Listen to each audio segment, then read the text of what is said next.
नमस्कार, स्वागत है हिंदी साहित्य चैनल पर। आज हमारे वीडियो लेक्चर का विषय प्राचीन भारतीय आर्य भाषा। प्राचीन भारतीय आर्य भाषा के बारे में हम आज जानेंगे। देखिए, प्राचीन भारतीय आर्य भाषा का प्रारंभिक काल निश्चित करना मुश्किल है, परंतु लगभग 3500 साल पुराना यह इतिहास, जी हाँ, 1500 ईसा पूर्व से आज तक का यह इतिहास हम आज इसे जानेंगे। भारतीय आर्य भाषा को हम 3 भागों में विभक्त करते हैं। प्राचीन भारतीय आर्य भाषा, मध्यकालीन भारतीय आर्य भाषा, आधुनिक भारतीय आर्य भाषा। पहला, प्राचीन भारतीय आर्य भाषा, इसका समय काल 1500 ईसा पूर्व से 500 ईसा पूर्व तक। इसमें भाषा के 2 रूप मिलते हैं, वैदिक भाषा तथा संस्कृत या लौकिक भाषा। भारतीय आर्य भाषा के हमने 3 भाग किए हैं, जिसमें पहला भाग प्राचीन भारतीय आर्य भाषा है तथा दूसरा मध्यकालीन भारतीय आर्य भाषा। इसका समय काल 500 ईसा पूर्व से 1000 ईसा पूर्व तक माना गया है। तृतीय भाग आधुनिक भारतीय आर्य भाषा का तीसरा समय काल 1000 ईसा पूर्व से अब तक का है। इस प्रकार प्राचीन भारतीय आर्य भाषाओं का समय काल बहुत लंबा रहा है। धीरे धीरे समयानुसार जो भाषा में परिवर्तन आए, उन्हीं के अनुसार इनका विभाजन किया गया।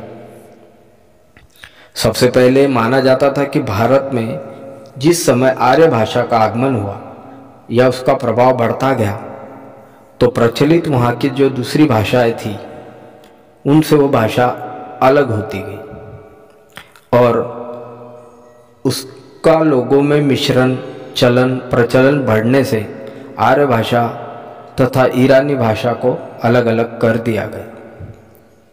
यहाँ पर डॉक्टर भोलानाथ तिवारी की भाषा बहुत महत्वपूर्ण है। डॉक्टर भोलानाथ तिवारी कहते हैं कि भारत में आर्य भाषा के प्रारंभ का बहुत निश्चित काल देना संभव तो नहीं है, लेकिन मोटे ढंग से यह कहा जा सकता है कि 1500 ईसा पूर्व के आसपास से इसका प्रारंभ होता है। तब से आज तक भारतीय आर्य भाषा की आयु लगभग 3500 वर्ष हो चुकी है।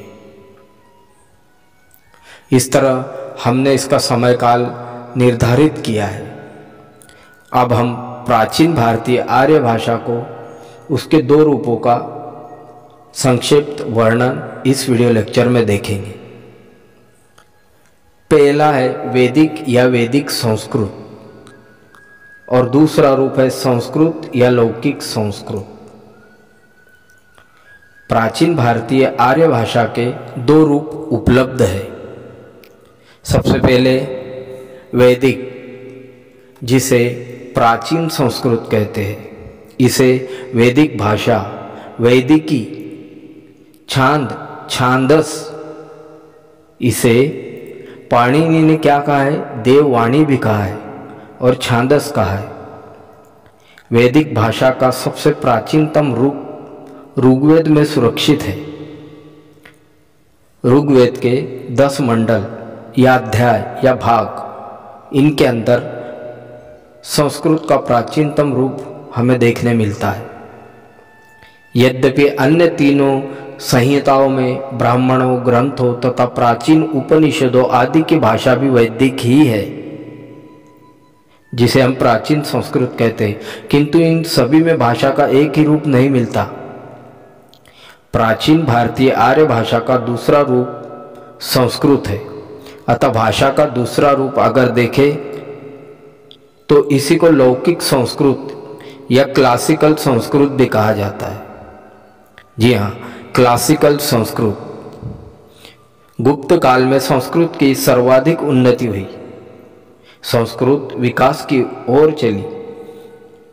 इसका साहित्य विश्व के समृद्धतम साहित्यों में से एक है।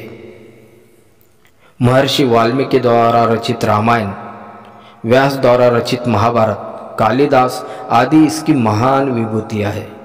विश्व विख्यात महाकवि कालिदास का अभिज्ञान शाकुंतलम नाटक संस्कृत भाषा का श्रृंगार है।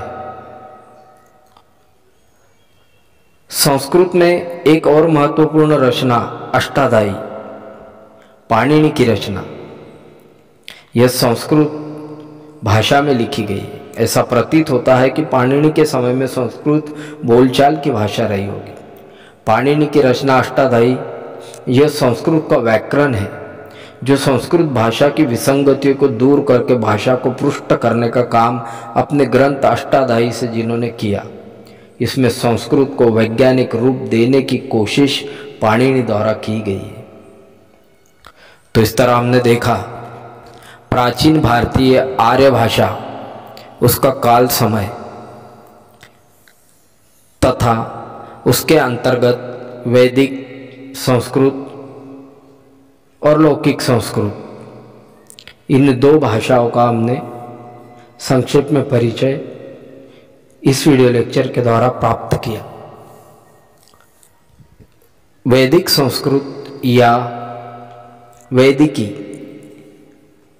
इसे प्राचीन संस्कृत कहा जाता है। इसे छांदस भी कहा जाता है। इसे देववाणी कहा जाता है। तथा संस्कृत या लौकिक संस्कृत को क्लासिकल संस्कृत कहा जाता है।